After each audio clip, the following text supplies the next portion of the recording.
الحمد لله نحمده ونستعينه ونستغفره ونؤمن به ونتوكل عليه ونعوذ بالله من شرور أنفسنا ومن سيئات أعمالنا من يهده الله فلا مضل له ومن يضلله فلا هادي له ونشهد أن لا إله إلا الله وحده لا شريك له ونشهد أن سيدنا وسندنا ونبينا ومولانا محمدا عبده ورسوله وصلى الله تعالى على خير خلقه محمد وآله وأصحابه أجمعين أما بعد فأعوذ بالله من الشيطان الرجيم بسم الله الرحمن الرحيم قال الله تبارك وتعالى في القرآن المجيد والفرقان الحميد وتوكل على الله وكفى بالله وكيلا وقال الله تبارك وتعالى ومن يتوكل على الله فهو حسبه صدق الله العظيم. تمام حضرات ایک مرتبہ درود شریف پڑھ لیں. اللهم صل على محمد وعلى آل محمد كما صليت على إبراهيم وعلى آل إبراهيم إنك حميد مجيد. اللهم بارك على محمد وعلى آل محمد كما باركت على إبراهيم وعلى آل إبراهيم إنك حميد مجيد. محترم دوستو، بھائیو اور بزرگوں، اس دنیا میں کامل مومن اور حقیقی مومن وہی ہے جس کو کامل اعتماد اور مکمل طور پر بھروسہ وہ اللہ رب العزت کی ذات پر ہو. اسی لیے ایک بزرگ کا مشہور مقولہ ہے کہ توحید حقیقت میں اللہ پاک کو ایک کہنے کا نہیں بلکہ ایک دیکھنے کا نام ہے. اللہ پاک کو ایک دیکھنا، ایک ماننا، یہ حقیقت میں توحید ہے، نہ کہ زبان سے ایک کہنا. صرف زبان سے اگر ہم کہتے ہیں کہ اللہ پاک ایک ہے، اللہ سے سب ہوتا ہے، لیکن نظر ہماری اسباب پہ جا رہی ہے، نظر ہماری ہر معاملے میں غیر اللہ پہ جا رہی ہے، تو یہ تو توحید نہیں ہے. توحید حقیقت میں اس بات کا نام ہے کہ زبان سے کے ساتھ ساتھ انسان حقیقت میں ہر معاملے میں اللہ پاک کی ذات پر ہی توکل رکھے اور اللہ رب العزت کی ذات پر ہی بھروسہ رکھے. توکل کہتے کسے ہیں؟ توکل کے معنی کیا ہیں؟ یہ لفظ ہم سنتے ہیں عام طور پر. توکل کے معنی آتے ہیں بھروسہ کرنا، اعتماد کرنا. اور ایک ایمان والے کا مکمل طور پر توکل اور اعتماد ہر معاملے میں وہ اللہ رب العزت کی ذات پر ہی ہونا چاہیے. دو صحابہ ہیں، ایک حضرت عبداللہ ابن سلام رضی اللہ عنہ، دوسرے حضرت سلمان فارسی رضی اللہ عنہ. دونوں بڑے جلیل القدر صحابہ ہیں، بڑا علم اللہ پاک نے ان کو دیا. اور ایک مشترک بات ان دونوں حضرات صحابہ میں یہ بھی ہے کہ اسلام قبول کرنے سے قبل یہ اہل کتاب میں سے تھے اور اہل کتاب کے بھی بڑے علماء میں سے تھے، پھر ایمان قبول کیا. تو ایک مرتبہ ان دونوں صحابہ کی آپس میں ملاقات ہوئی تو انہوں نے آپس میں ایک معاہدہ کیا عجیب. وہ معاہدہ یہ کیا کہ ہم دونوں میں سے اگر کسی کا انتقال پہلے ہو جائے تو وہ دوسرے کو خواب میں آ کر اپنے آخرت کے احوال بتائے گا. کہ کیا معاملہ ہے، کیسے گزری، کیا صورتحال ہے. یہ آپس میں ایک معاہدہ کیا، تعلق تھا آپس میں. ان حضرات میں سے ایک کا پہلے انتقال ہوا. انتقال کے بعد وہ دوسرے کے خواب میں آئے، لیکن جو عالم برزخ کے احوال ہوتے ہیں اس کو منکشف نہیں کیا، اس کو بیان نہیں کیا.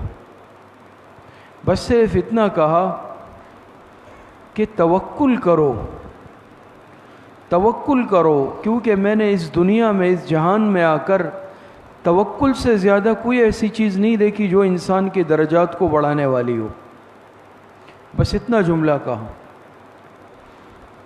تو علماء نے اس سے یہی بات لکھی ہے کہ دنیا میں اللہ پاک کی ذات پر توکل، اللہ پاک کی ذات پر اعتماد، یہ انسان کے درجات کی بلندی کا باعث بنتی ہے، اور کامل ایمان کی علامت بھی ہے کہ کوئی بھی معاملہ ہو، انسان ہر معاملے میں اللہ پاک کی ذات پر اعتماد کرے.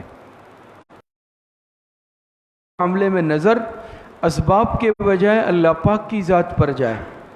آج تو ہمیں کوئی پریشانی آتی ہے، معاملہ آتا ہے، سب سے پہلے ہم جس قدر دنیا کے اسباب ہوتے ہیں پہلے اس کو اختیار کرتے ہیں. جتنی دنیا کی تدبیریں ہوتی ہیں ہم پہلے وہ آزماتے ہیں، اور جب دنیا کے عارضی اسباب، سہارے، تدبیریں یہ ختم ہو جاتی ہے، یہ کام نہیں دیتی، تھک ہار کر پھر ہم آخر میں کہتے ہیں کہ چلے اللہ پاک پر توکل کر لیتے ہیں. یہ توکل نہیں ہے. توکل تو ہے ہی اسی کا نام کہ سب سے پہلے نظر بجائے اسباب کے اللہ پاک کی ذات پر جائے، اور انسان دل میں یہ پکا اعتقاد رکھتا ہو. اور حقیقت بھی یہ ہے کہ دنیا میں جو بھی معاملہ ہوتا ہے، جو بھی کام ہوتا ہے، ہر کام اللہ پاک کی مرضی سے ہوتا ہے. یہ اسباب جو ہے نا، یہ اختیار کرتا ہے انسان. انشاءاللہ میں اس کی تفصیل عرض کرتا ہوں، لیکن یہ بات یاد رکھیں کہ یہ اسباب بھی اس وقت مؤثر ہوتے ہیں جب اللہ پاک کا حکم ہوتا ہے. مثال کے طور پہ کوئی شخص بیمار ہوا، اب سبب کے درجے میں علاج کرانا، ڈاکٹر کے پاس جانا، دوائی استعمال کرنی چاہیے، لیکن یاد رکھیں کہ حقیقی شفا وہ اس ڈاکٹر کے پاس نہیں ہے، حقیقی شفا وہ اس دوائی میں نہیں ہے، وہ اللہ پاک کے حکم میں ہے. اللہ پاک کا حکم ہوگا وہ دوائی اپنا کام کرے گی، اللہ پاک کا حکم نہیں ہوگا یاد رکھے وہ دوائی کام نہیں کرے گی. یا دنیا میں جتنے بھی اسباب ہیں سب کا یہی معاملہ ہے کہ اگر اللہ پاک کا حکم ہوا تو وہ اسباب کام کریں گے، اللہ پاک کا حکم نہیں ہوا وہ اسباب اپنا کام کرنا چھوڑ دیں گے. کیوں؟ دنیا میں جتنے بھی اسباب ہیں وہ سب اللہ پاک کے حکم کے محتاج ہیں. اللہ پاک کا حکم ہوتا ہے وہ اسباب مؤثر اور کارگر ہو جاتے ہیں. اللہ پاک کا حکم نہیں ہوتا وہی اسباب کام نہیں دیتے، انسان جتنی ہی کوشش کر لے. اسی لیے آپ دیکھتے ہیں نا کہ جو بھی معاملہ ہو شریعت کیا کہتے ہیں، بھائی انشاءاللہ کہہ دیا کرو، انشاءاللہ، جو اللہ پاک چاہے، اگر اللہ پاک چاہے. انشاءاللہ کا یہی معنی ہے اگر اللہ نے چاہا. تو انشاءاللہ کا حکم اسی لیے ہے نا کہ ایک ایمان والا ہر معاملے میں اللہ پاک کے ذات کی طرف دیکھتا ہے. انشاءاللہ، اگر اللہ پاک نے چاہا، اگر اللہ پاک کا حکم ہوا. تو یہ انشاءاللہ کا حکم اس لیے ہے. اور حضرت سلیمان علیہ السلام کے واقعے میں آپ حضرات نے درس میں سنا ہوگا کہ انشاءاللہ نہیں کہا تھا تو وہ نتیجہ اس طور پر برآمد نہیں ہوا. انہوں نے کہا کہ 100 بیویاں تھی، سب سے ہم بستری کروں گا، 100 بچے پیدا ہوں گے، ایک پیدا ہوا وہ بھی ناقص الخلقت. اللہ پاک نے فرمایا انشاءاللہ کہہ دیتے تو اسی طرح ہوتا. تو یہ انشاءاللہ جو ہے اس کا مطلب یہ ہے، یہ ایسے کوئی محاورتاً نہیں ہے.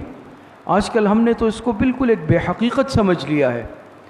یا معذرت کے ساتھ آج جو کام ہمیں نہیں کرنا ہوتا ہم انشاءاللہ اس کے ساتھ لگاتے ہیں، یعنی چلے انشاءاللہ دیکھیں. جو کام ہمیں نہیں کرنا ہوتا تو ہم اس کے ساتھ انشاءاللہ لگاتے ہیں، حالانکہ ایسا نہیں ہے. انشاءاللہ کا تو مطلب یہ ہے کہ میں یہ کام کروں گا لیکن اللہ کا حکم ہوا، میرا ارادہ پکا ہے اگر اللہ پاک کا حکم ہوا. کیوں؟ یہ میں نے جیسے عرض کیا کہ ہر چیز اللہ پاک کے حکم کی محتاج ہے دنیا میں. اس پر علماء نے، حضرت تھانوی رحمۃ اللہ علیہ نے ایک لطیفہ بھی لکھا انشاءاللہ سے متعلق. ایک شخص کو گھوڑا خریدنے کی ضرورت پیش آئی. وہ بازار جا رہا تھا، روپے جیب میں رکھ لیے، گھوڑا بھی پسند کر لیا تھا پہلے سے. راستے میں ایک اور ساتھی ملا. بھئی کہاں جا رہے ہو؟ کہا میں بازار جا رہا ہوں اور گھوڑا خریدنے کا ارادہ ہے. دوست نے کہا بھئی انشاءاللہ کہہ دو. اس نے کہا اس میں انشاءاللہ کی کیا ضرورت ہے؟ اسباب ہے، پیسے میرے جیب میں موجود ہے، گھوڑا بازار میں موجود ہے، میں پسند کر چکا ہوں، میں بازار پہنچنے والا ہوں، میرے پاس سارے وسائل ہیں، پھر اس میں انشاءاللہ کی کیا ضرورت ہے؟ یہ کہہ کر چلا گیا. اللہ پاک کا کرنا یہ ہوا جب بازار پہنچا اور اس گھوڑے کو خریدا اور پیسے دینے کے لیے جیب میں ہاتھ ڈالا تو معلوم ہوا جیب کوئی کاٹ چکا ہے. جیب میں تو پیسے نہیں ہیں، جیب کٹ چکی ہے. اسی طرح مایوس منہ لٹکائے ہوئے واپس روانہ ہوا اوجھل قدموں سے. راستے میں پھر وہ دوست ملا. بھئی کیا ہوا، گھوڑا کہاں ہے؟ کہا کہ بس انشاءاللہ میں گیا بازار اور انشاءاللہ میں نے گھوڑے کا سودا کیا، انشاءاللہ جیب میں ہاتھ ڈالا، انشاءاللہ جیب کٹ چکی تھی، اب میں انشاءاللہ واپس جا رہا ہوں، انشاءاللہ دوبارہ روپے لے کر دوبارہ انشاءاللہ گھوڑا خریدوں گا. انہوں نے کہا بار بار انشاءاللہ کہنے کی ضرورت نہیں ہے، اگر ایک ہی مرتبہ اس وقت کہہ دیتے تو یہ نوبت نہیں آتی. آج ہماری یہی حالت ہے کہ ہماری نظر اسباب پر جاتی ہے. یہ تو حضرت تھانوی رحمۃ اللہ علیہ نے ایک واقعہ لکھا بطور لطیفے کے جو میں نے عرض کیا، لیکن حقیقت یہ ہے کہ ہم اس انشاءاللہ کو بہت ہی معمولی سمجھتے ہیں، حالانکہ حقیقت اسی طرح ہے کہ جو کچھ دنیا میں ہوتا ہے وہ اللہ پاک کی ذات کے حکم سے ہوتا ہے. اللہ پاک کی ذات کا حکم نہ ہو کچھ بھی نہیں ہو سکتا. لیکن یہ بات بھی ساتھ میں یاد رکھیں کہ توکل کے ساتھ ساتھ ہمیں اسباب کے اختیار کرنے کا بھی حکم ہے. اگر کوئی یہ کہے کہ میں کوئی کام نہیں کروں گا، کوئی ہل جل نہیں کروں گا، گھر میں بیٹھا رہوں گا اور مجھے گھر میں بیٹھے بیٹھے سب کچھ مل جائے گا، کھانا مل جائے گا، رزق مل جائے گا، یاد رکھیں یہ توکل نہیں ہے. بلکہ متکلم اسلام علامہ شبیر احمد عثمانی رحمۃ اللہ علیہ نے لکھا ہے کہ یہ توکل نہیں بلکہ یہ تبتل ہے، یہ تعطل ہے. اس کا نام توکل تھوڑی ہے کہ ہاتھ پیر چھوڑ کر انسان اسی طرح ہاتھ پہ ہاتھ دھرا بیٹھ جائے اور پھر انتظار کرے کہ چلے اب کوئی معجزہ ہوگا. ہمیں تھوڑی وہ مرتبہ اور مقام حاصل ہے. یہ توکل نہیں ہے، علامہ فرماتے ہیں یہ تو تبتل ہے. توکل کسے کہتے ہیں؟ کہ انسان اسباب اختیار کر لے، اسباب اختیار کرنے کے بعد نتیجہ اللہ پاک پر چھوڑ دے کہ اللہ میرے بس میں جو تھا میں نے کر لیا، آگے تمہارے آپ کے ہاتھ میں ہے، نتیجہ آپ کے ہاتھ میں. ایک صحابی نے حضور علیہ الصلوۃ والسلام سے سوال کیا، اے اللہ کے رسول میں اگر کہیں جنگل میں جاؤں اور میرے پاس گھوڑا ہو، مجھے نماز پڑھنی ہو، میں اپنے اس گھوڑے کو کھلا چھوڑ دوں اور نماز کی نیت باندھ لوں، یا اسے باندھ لوں، رسی سے باندھ لوں یا کھلا چھوڑ دوں؟ یعنی مقصد یہ تھا کہ اس کو کھلا چھوڑ دوں، اللہ پاک حفاظت کریں گے، میں تو عبادت کر رہا ہوں. دیکھیں آپ علیہ السلام نے کیا فرمایا؟ آپ علیہ السلام نے فرمایا کھلا مت چھوڑو، تم اسے باندھ لو، تم اسے باندھ لو، پھر نتیجہ اللہ پاک پر چھوڑ دو، حفاظت اللہ پاک فرمائیں گے. یہ توکل ہے، یہ توکل ہے. آپ علیہ السلام نے توکل دو لفظوں میں سمجھا دیا، یعنی تم گھوڑا کھلا مت چھوڑو، تم کھلا مت، تمہارے ہاتھ میں تمہارے اختیار میں کس قدر ہے کہ تم اپنے اسباب اختیار کر لو. اب کوئی رات کو گھر کا دروازہ کھلا چھوڑ دے یا سارے دروازے، اللہ پاک حفاظت فرمانے والے ہیں، اللہ پاک تو یقیناً حفاظت فرمانے والے ہیں، لیکن ہمارا اور آپ کا وہ مقام تھوڑی ہے توکل کا. اور اس کے نتیجے میں پھر کیا ہوگا؟ اگر کوئی مسئلہ ہو گیا، چوری ہو گئی، پھر کل کو ہمیں شکوے اللہ پاک کی ذات سے پیدا ہوں گے. ہمارا تو چونکہ وہ مقام اور مرتبہ نہیں. بعض مرتبہ ہم واقعات پڑھتے ہیں بزرگوں کے، اکابرین کے، سلف صالحین کے، کہ بھئی انہوں نے مکمل طور پر اسباب ترک کر کے توکل اختیار کیا، مکمل طور پر. لیکن یاد رکھیں یہ ایسے واقعات ہیں، لیکن یہ ان کا اپنا ایک مقام تھا. ان کا اللہ پاک سے تعلق اتنا مضبوط تھا کہ انہوں نے اسباب کو ترک کیا، لیکن ان کو اللہ پاک سے کوئی شکوہ اور شکایت نہیں تھی، پیدا ہونی ہوتی. اور چونکہ ہم کمزور ہیں، ایمان کے اعتبار سے بھی کمزور، اعتقاد کے اعتبار سے بھی کمزور، اعمال کے اعتبار سے بھی کمزور، ہمارے لیے یہ حکم نہیں ہے آج. یہ بات سمجھ لے. حضرت تھانوی رحمۃ اللہ علیہ نے ایک واقعہ لکھا کہ مولانا صاحب نے تقریر کی، اور تقریر میں انہوں نے توکل کی اہمیت کو بیان کیا. جیسے توکل پر آپ حضرات کے سامنے بات چل رہی ہے کہ بھئی توکل اختیار کرنا چاہیے. تو ایک شخص تھا، اس نے سنا کہ بھئی یہ تو مولانا صاحب نے توکل پر بیان کیا ہے، وہ صحیح مطلب نہیں سمجھا کہ توکل کا مطلب یہ ہے. اس نے سوچا کہ بس سب کچھ چھوڑ چھاڑ کر جا کے انسان جنگل میں بیٹھ جائے، وہیں پر رزق ملے گا. تو وہ گیا اور جا کر جنگل میں تنہائی میں بیٹھ گیا، اور وہاں بیٹھ کر دعائیں مانگنے لگا، اے اللہ مجھے یہیں پر دے دے، رزق دے دے، کھانا دے دے. اب یہ توکل تو نہیں ہے نا. بہت دیر رات ہو گئی، اتنے میں ایک شخص آیا، اس کے ہاتھ میں دسترخوان تھا، کھانے کا خوان تھا جس میں کھانے تھے. وہ آ کے بیٹھ گیا اور پیٹھ اس کی طرف کر لی اور کھانا کھانے لگا. یہ صبح سے بھوکا ہے، توکل کی نیت سے بیٹھا ہوا ہے. اب کہ چلے اب مجھے پوچھے گا، ان سے نہیں پوچھا. اب یہ سمجھ گیا کہ ایسا نہ ہو یہ تو سارا ہی خود کھا لے گا، تو اس نے کھنکھارنا شروع کیا جیسے انسان کھنکھارتا ہے تاکہ متوجہ ہو جائے.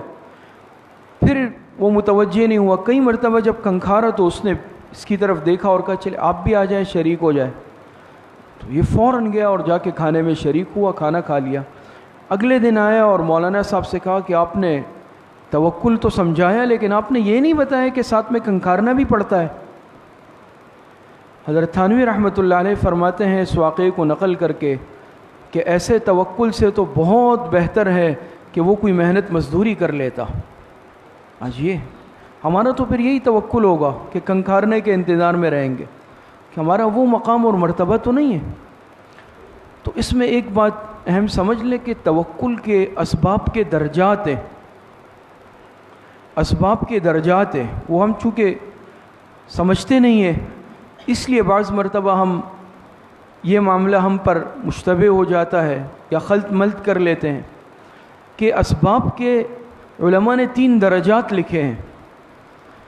پہلا درجہ اسباب کا وہ ہے کہ جس کا نتیجہ یقینی ہوتا ہے،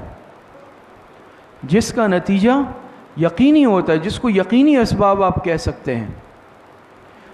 مثال کے طور پر اب کھانا سامنے رکھا ہوا ہے اور کوئی کہے کہ نہیں یہ میں خود سے نہیں کھاؤں گا، اس کی طرف ہاتھ نہیں بڑھاتا کھانے کی طرف کہ چلے یہ خود بخود میرے پیٹ میں جائے گا، اور اللہ پاک سے دعائیں مانگ رہا ہے کہ یہ کھانا مجھے کھلا دے. تو ایک بات سمجھ لیں کہ کھانے سے بھوک کا مٹنا کیا ہے، یقینی ہے یا ظنی ہے؟ یقینی ہے.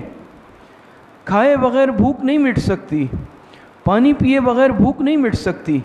لیکن ایک انسان کھانا پینا اختیار نہیں کر رہا اور اس کے بغیر بھوک مٹنے کا انتظار کر رہا ہے تو یہ بہت بڑے دھوکے میں ہے. تو کھانا پینا یہ وہ سبب ہے جو یقینی اسباب میں سے ہے، اور ان اسباب کو اختیار کرنا ہر مسلمان کے لیے ضروری ہے. یہ وہ اسباب ہے. اب اگر کوئی جان بوجھ کر کھائے پیے نہیں اور بھوک سے مر جائے تو علماء نے یہ مسئلہ لکھا ہے کہ یہ حرام موت مرے گا، یہ خودکشی کی موت مرے گا. بلکہ آپ جانتے ہیں سب ساتھی الحمدللہ اتنا علم رکھتے ہیں کہ قرآن کریم میں اللہ پاک نے فرمایا نا فَمَنِ اضْطُرَّ فِي مَخْمَصَةٍ غَيْرَ مُتَجَانِفٍ لِإِثْمٍ، یہاں تک کہ اگر انسان مستر ہو جائے، مستر کہتے ہیں کہ کھانے کے لیے اتنا بھی نہ ملے حلال کہ انسان پیٹ میں ڈالے اور جان بچا لے، قوت لا یموت، تو اس کے لیے مردار کھانا بقدر کفاف حلال ہو جاتا ہے. یہ مسئلہ ہے نا فقہی. تو یہ مردار کھانا حالانکہ حرام ہے، لیکن جان بچانے کے لیے شریعت کہتی ہے اتنا کھا لو کہ زندہ رہو بس. باقی اس میں بہت تفصیلات ہیں. تو چہ جائے کہ مردار کھانا جب حلال ہو رہا ہے جان بچانے کے لیے، ایک آدمی کے سامنے صاف ستھرا پاکیزہ رزق رکھا ہوا ہے اور وہ ہاتھ نہیں بڑھاتا کہ نہیں میں نہیں کھاؤں گا، میں توکل کر رہا ہوں، تو یاد رکھیں توکل نہیں ہے، یہ نادانی اور ناسمجھی ہے۔ کیوں؟ کھانا پینا یہ ان اسباب میں سے ہے کہ جو یقینی اسباب ہیں، تو ان یقینی اسباب کو اختیار کرنا یہ ہمارے لیے ضروری ہے۔ یہ بات سمجھ میں آ گئی ہے؟ یہ ضروری، یہ توکل نہیں ہوگا کہ کوئی کھانا نہیں کھا رہا، پانی نہیں پی رہا اور کہہ رہے کہ نہیں اس کے بغیر بس اللہ پاک مجھے زندہ رکھیں گے، یہ نہیں ہے، یہ توکل نہیں ہوگا۔ دوسرا درجہ وہ اسباب جو ظنی ہے، ظن کے درجے میں، جن میں تاثیر کا ہونا نہ ہونا یقینی نہیں ہے، ہو سکتا ہے اثر کر لے، ہو سکتا ہے نہ کرے۔ دیکھیں کھانے پینے کا تو آپ سمجھ گئے نا کہ کھانے سے بھوک کا مٹنا ظنی نہیں ہے، کھانے سے بھوک کا مٹنا یقینی ہے، پانی سے پیاس کا مٹنا یقینی ہے۔ یہ وہ اسباب ہیں جن کو اختیار کرنا ہر مسلمان کے ذمہ لازمی ہے۔ اور بعض اسباب دوسرا درجہ وہ ہے کہ جو ظنی ہے، مثال کے طور پہ کوئی شخص بیمار ہو گیا، اب میں ڈاکٹر کے پاس جاؤں یا نہیں جاؤں؟ ہو سکتا ہے چلے جاؤں شفا ہو جائے، ہو سکتا ہے کہ چلے جاؤں شفا نہ ہو، دوائی استعمال کروں یا نہ کروں، ہو سکتا ہے استعمال کروں صحت مل جائے، ہو سکتا ہے استعمال کروں صحت نہ ملے۔ اور اسی طرح ہے نا، بعض مرتبہ اللہ پاک کا حکم ہوتا ہے انسان شفا یاب ہو جاتا ہے، اللہ پاک کا حکم نہیں ہوتا کوئی دوائی اثر نہیں کرتی۔ اسی طرح ہے نا، یہ وہ اسباب ہے کہ جو ظنی ہے، جو یقینی نہیں ہے، کیا ہے مجھے اس سے شفا ملے گی یا نہیں ملے گی، اس چیز سے مجھے اس شفا کا ملنا یقینی ہے یا نہیں ہے۔ اسی طریقے سے اور دنیا میں بعض اسباب وہ ہے کہ جس میں امکان ہوتا بھی ہے کام ہونے کا یا نہیں بھی ہوتا۔ تو یاد رکھیں اس میں ہم جیسے کمزوروں کے لیے ان اسباب کے اختیار کرنے کا بھی حکم ہے۔ ہاں اس امت میں ایسے لوگ بھی گزرے ہیں یا ہو سکتا ہے کہ موجود ہو کہ جن کا اتنا بڑا مقام ہو، اللہ پاک سے ایسا تعلق ہو کہ وہ ان اسباب کو ترک کرتے ہوں، وہ ان اسباب کو ترک کرتے ہوں، ٹھیک ہے ان کے لیے، ایسے حضرات کے لیے جو اتنا قوی اور مضبوط اللہ پاک سے تعلق رکھتے ہیں ان کے لیے ٹھیک ہے۔ لیکن ایک مجھ جیسا کمزور آدمی ہے کہ اب نہ تکلیف برداشت کر سکتا ہوں، اور خدا نہ خواستہ اگر کوئی بیماری پریشانی ہے تو پھر اللہ پاک سے شکوے شکایتیں بھی کرنے لگ جاؤں، تو میرے لیے ضروری ہے کہ میں ان اسباب کو اختیار کر لوں۔ بیماری آ جائے میں اچھے طبیب کے پاس جاؤں گا، میں اس سے دوائی لوں گا، اس دوائی کو ڈاکٹر کے کہنے کی ترتیب اور وقت اور ترتیب کے مطابق استعمال بھی کروں گا۔ اب نتیجہ میں اللہ پاک پر چھوڑوں گا، نتیجہ اللہ پاک، شفا اللہ پاک کے حکم میں ہے، صحت کا حکم اللہ پاک کی طرف سے ہو انسان صحت یاب ہوگا، نہیں ہو تو نہیں ہوگا۔ ایک ڈاکٹر نے اپنا واقعہ خود لکھا، پرانے ڈاکٹر تھے اور حضرت مفتی محمد شفیع صاحب رحمۃ اللہ علیہ کے معالج تھے، دیندار تھے، دیندار ڈاکٹر تھے۔ تو انہوں نے اپنا واقعہ لکھا کہ میں لاہور میں گنگارام اسپتال میں ہوتا تھا، بہت پرانی بات ہے، میری ڈیوٹی ہوتی تھی۔ ایک مرتبہ میں رات کو اپنی ڈیوٹی پر گیا اور جب واپس جانے لگا تو میں نے وہاں کے عملے سے کہا کہ میں کل صبح کچھ دیر سے آؤں گا، فلاں نمبر بیڈ کا جو مریض ہے اس کی حالت خراب ہے، اس کو کوئی دوائی جو ہے کارگر نہیں ہو رہی ہے، وہ چند گھنٹوں کا مہمان ہے، اس کے گھر والوں کو اطلاع دے دینا پہلے سے، اور فلاں بیڈ کا جو مریض ہے وہ ٹھیک ہو چکا ہے، اس کو صبح ڈسچارج کر دینا۔ وہ ڈاکٹر کہتے ہیں اگلے دن میں جب صبح اپنے وقت پہ آیا تو عجیب معاملہ میں نے دیکھا کہ جس مریض کا میں نے کہا تھا کہ اس کے گھر والوں کو اطلاع دے دینا وہ صحت یاب ہو چکا ہے، اس کو ڈاکٹر ڈسچارج لکھ کے دے رہے، اور جس کا میں نے کہا تھا اس کو ڈسچارج کر دینا اس کا رات کو انتقال ہو چکا تھا۔ یہ اللہ پاک کے ہاتھ میں ہے یہ شفا کا ہونا۔ لیکن اب مجھ جیسا کمزور آدمی ہے تو ہم پہلے اسباب کے درجے میں جتنا دنیا میں اسباب ہمارے پاس ہم وہ اختیار کرتے ہیں، پھر جب دنیا سے، اسباب سے، ڈاکٹروں سے، دوائیوں سے مایوس ہو جاتے ہیں، پھر کہتے ہیں چلے بھائی اب دعا بھی کروا لیتے ہیں، چلے خود دعا کر لیتے ہیں، چلے بھائی امام صاحب سے دعا کرا لیتے ہیں۔ بھائی اللہ پاک کی ذات کی طرف تو سب سے پہلے میری توجہ ہو، جو حقیقی مؤثر بالذات ہے۔ اللہ پاک کا حکم نہ ہو تو اشیاء سے تو اثر ختم ہو جاتا ہے۔ آپ نے دیکھا چھری کا کام کیا ہے؟ چھری کا کام کاٹنا نہیں ہے، لیکن یہ اثر اللہ پاک نے رکھا نا، وہی چھری ابراہیم علیہ السلام نے اپنے بیٹے حضرت اسماعیل علیہ السلام پر بھی چلائی ہے. اس چھری نے کام نہیں کیا، اپنی تاثیر چھوڑ دی. کیوں چھوڑی؟ اللہ پاک کا حکم تھا. وہ آگ جس کا کام جلانا ہی ہے، ہم امتحان نہیں لے سکتے اللہ پاک کی ذات کا کہ میں ذرا آگ میں ہاتھ ڈال کے دیکھتا ہوں کہ جلاتا ہے یا نہیں. میرا وہ مقام، مرتبہ، حیثیت تھوڑی ہے. لیکن ابراہیم علیہ السلام پیغمبر تھے، خلیل تھے اللہ پاک کے. اسی آگ میں ڈالا گیا، اسی آگ نے جلانا چھوڑ دیا. اور اللہ پاک چاہے آج بھی ایسے واقعات ہو سکتے ہیں.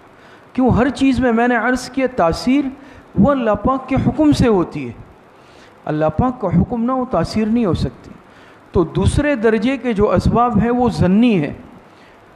ظنی کا حکم ہمارے لیے یہ ہے، ہم جیسے کمزوروں کے لیے، کہ ہم ان اسباب کو بھی اختیار کریں گے، البتہ نتیجہ اللہ پاک پر چھوڑیں گے اور اللہ پاک سے دعائیں مانگیں گے کہ اللہ میں نے میرے اختیار میں، میرے بس میں جو تھا وہ میں نے کر لیا، اے اللہ نتیجہ آپ کے ہاتھ میں ہے. تیسرا درجہ اسباب کا وہ وہمی ہے. یہ سب سے کمزور درجہ ہے، وہمی اسباب، کہ جو وہم کے درجے میں بہت معمولی امکان ہے کہ اس سے کچھ ہو، یا میرے دل میں وہم آ گیا کہ بھئی یہ جو ہو رہا ہے شاید اس کے ساتھ یہ وجہ یہ ہے. مثال دیتا ہوں، مثال کے طور پہ طبیعت ٹھیک نہیں ہے. میں نے کہا طبیعت ٹھیک نہیں ہے، ہو سکتا ہے کسی نے کوئی کر دیا ہو کچھ. آج کل یہ ہے نا، آج کل ہر ایک اس وہم میں پڑا ہوا ہے کسی نے کچھ کر دیا ہے، بندش ہو گئی ہے، چلو بھئی فلاں عامل کے پاس چلیں، چلو بھئی فلاں عامل کے پاس چلیں. اب ذرا سر میں درد ہو گیا، ذرا سا رات کو مچھر کپڑوں پہ آ گیا تھا، کچھ دب گیا، خون لگ گیا، اوہو مجھ پہ جادو ہو چکا ہے. یہ وہمی ہے، وہمی اسباب ہے کہ اب میں فلاں کے پاس جاؤں گا اور فلاں کے پاس جاؤں گا، اس سے یہ لوں گا، یہ لوں گا، یہ کروں گا، یہ کروں گا، تب جا کے جو ہے میں ٹھیک ہو جاؤں گا. یا اسی طریقے سے بعض دفعہ ہم کہتے ہیں نا کہ میں ایسا کرتا ہوں کہ اتنے پیسے جمع کروں گا، یہ کروں گا، یہ کروں گا، یہ پیسے جمع کر کے وہاں یہ چیز خرید لوں گا، پھر اس کے بعد یہ چیز خرید لوں گا. اس سے کیا ہوتا ہے؟ اللہ پاک پر اعتماد اور توکل کمزور ہے. بس انسان ایک خوابوں کی دنیا میں رہتا ہے جس کو کہتے ہیں وہمی اسباب. اور اس کا نقصان کیا ہے کہ پھر انسان اللہ پاک کے سامنے ہاتھ نہیں اٹھاتا، دعا سے محروم ہو جاتا ہے. اس کی نظر مؤثر بالذات جو مالک حقیقی ہے اس کی طرف نہیں جاتی، اس کی ذات بس اسباب کی طرف جاتی ہے. اور بعض دفعہ ہم دیکھتے ہیں نا کہ صرف اسباب کے تذکرے ہمارے درمیان چل رہے ہوتے ہیں، لیکن جو اللہ والے ہوتے ہیں جن کا تعلق اللہ پاک سے مضبوط ہوتا ہے، آپ ان کی زبان سے ایک جملہ سنیں گے اللہ پاک کی طرف سے. سخت حالات آئے وہ کہیں گے اللہ پاک کی طرف سے ہیں، خوشی کے حالات ہیں وہ کہیں گے اللہ پاک کی طرف سے ہیں، مشکل آ جائے وہ کہیں گے نکالنے والی ذات اللہ پاک کی ہے. لیکن ہم جیسے کمزور، ہم کہیں گے بھئی چلو فلاں کو فون کرو، چلو بھئی وہ نہیں اٹھا رہا فلاں کو فون ملاؤ، چلو بھئی فلاں کو خط لکھ دو، فلاں کو میسج کر لو، فلاں اسباب اختیار کر لو. ہم یہ کرتے ہیں نا، اسباب اور سہارے ڈھونڈتے ہیں. وہ اسباب اور سہارے ہم ڈھونڈتے ہیں مخلوق میں، اور اس مخلوق میں جو خود اللہ پاک کی محتاج ہے. یاد رکھیں یہ سہارے تو بڑے کمزور ہیں، اور جو سہارا مضبوط ہے، جو اصل مسبب الاسباب ہے، مؤثر بالذات ہے، اس کو ہم بھول جاتے ہیں. ہم سہارے ڈھونڈتے پھرتے ہیں. میں اقرار کر رہا ہوں توحید کا، لا الہ الا اللہ کا، کہ اللہ پاک کی ذات ایک ہے، اللہ سے کچھ نہیں ہوتا. قل هو اللہ احد. میں نے شروع میں عرض کیا نا، ایک بزرگ فرماتے تھے، فارسی کا مقولہ ہے کہ جس کا مطلب ہے کہ توحید یہ نہیں ہے کہ میں کہوں کہ اللہ ایک ہے، توحید یہ ہے کہ میں دیکھوں کہ اللہ ایک ہے، میں مانوں کہ اللہ ایک ہے. ایک زبان سے کہنا ہے کہ میں کہہ رہا ہوں اللہ ایک ہے، لیکن میرے سارے بھاگ دوڑ اور میری ساری توجہ وہ دنیا کے اسباب پہ، اللہ پاک کی طرف نظر ہی نہیں جا رہی. یہ توحید نہیں ہے.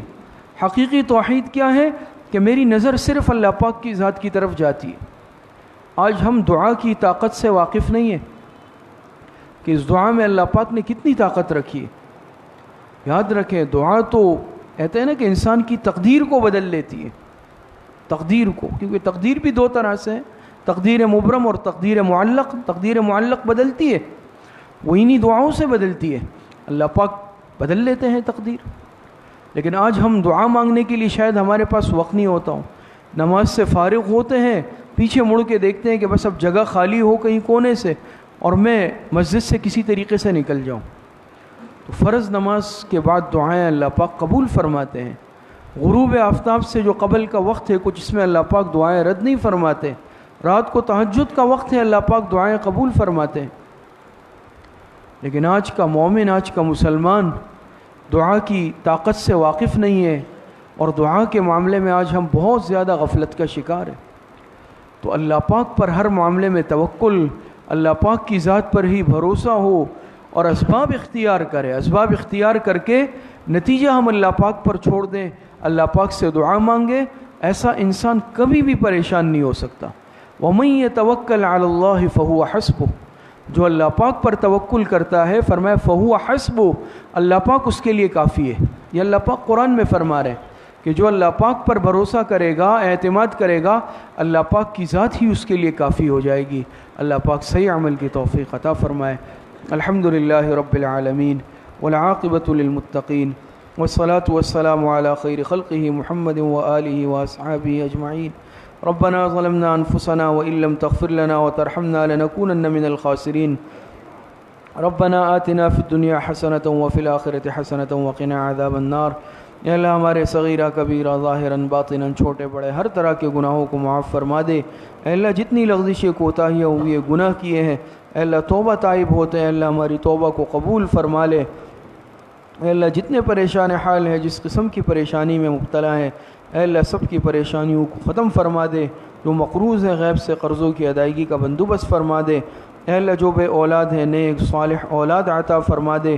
اے اللہ جو بیمار ہے، گھروں میں ہے، اسپتالوں میں ہے، جسمانی بیمار ہے، روحانی بیمار ہے، اے اللہ سب کو صحت کاملہ عاجلہ عطا فرما دے۔ اے اللہ جتنے اموات المؤمنین دنیا سے جا چکے ہیں، اللہ سب کی مغفرت فرما دے۔ ہماری دعاؤں کو اپنے فضل و کرم سے، فضل و رحمت سے اپنی بارگاہ میں قبول اور منظور فرما دے۔ وصلی اللہ وسلم علی نبینا محمد وآلہ واصحابہ اجمعین برحمتک یا رحمن۔